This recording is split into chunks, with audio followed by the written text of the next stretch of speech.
Twitter has slapped a lifetime ban on Milo Yiannopoulos for saying that the new Ghostbusters movie sucked and criticising one of its lead actors, Leslie Jones. According to Twitter, Milo was banned for, quote, inciting or engaging in the targeted abuse or harassment of others. This was parroted by the New York Times, who said that Jones had suffered, quote, racist and sexist remarks rallied and directed by Mr. Yiannopoulos. Time magazine said Milo was, quote, involved in a campaign of racial harassment. TechCrunch said Milo, quote, urged on a hateful mob. BuzzFeed claimed Milo, quote, incited his followers to bombard Jones with racist and demeaning tweets. Yet there's no evidence for this whatsoever. All these media outlets are brazenly lying. This provably never happened. Milo tweeted that Jones was, quote, barely literate.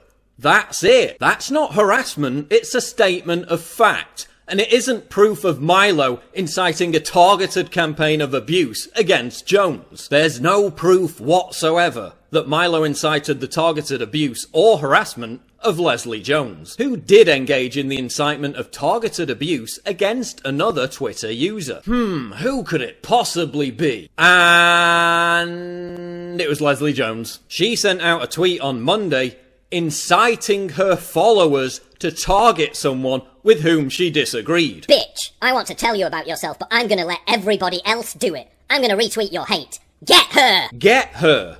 That's inciting targeted harassment right there. Under Twitter's own rules, Leslie Jones should have her account terminated. She did the precise thing that Milo was wrongly banned for. She openly incited the targeted harassment of another Twitter user, not to mention engaging in routine, casual racism. But Twitter's a private company. It can refuse service to anyone it likes. Oh really? So can Christian bakeries refuse service to gays? Oh no, that's right, they get fined and shut down. But that has nothing to do with it. You're talking about discrimination law. Except that law isn't applied when it comes to Muslim bakeries refusing to bake gay wedding cakes. Just like Twitter's own rules aren't applied to leftists who engage in violent rhetoric or who incite targeted harassment. Do you know how many threats of violence and outright death threats I've personally reported to Twitter only to see nothing happen every time? So while Twitter was wasting its time and resources on censoring a gay conservative who gave a movie a bad review, ISIS supporters were celebrating terrorist attacks. An actual ISIS jihadist was allowed to threaten terror on Twitter for 6 months. And they did nothing. Over the last 2 years, Black Lives Matter supporters have called for killing police officers on a daily basis. Those threats intensified after the murder of 5 cops in Dallas. How did Twitter respond?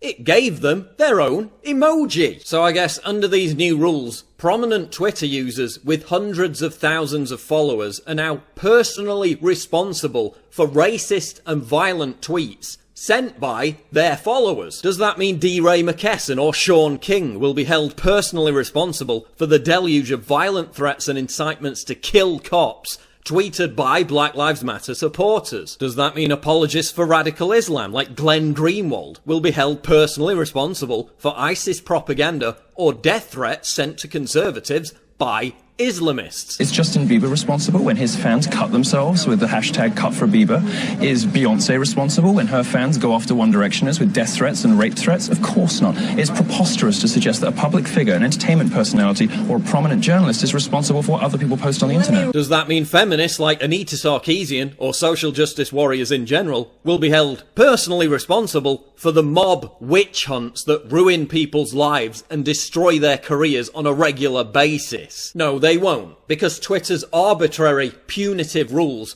are only enforced against conservatives. Because Twitter is bankrolled by Saudi Arabia and controlled by extreme left-wing, free speech-hating hypocrites. It's also riddled with regressive leftists who patrol their safe space by demanding anyone who has a different opinion be silenced. Because censorship is so progressive. Yeah, you're all for diversity, but when it comes to diversity of opinion, not so much. Some of them actually think that merely retweeting their idiocy is harassment.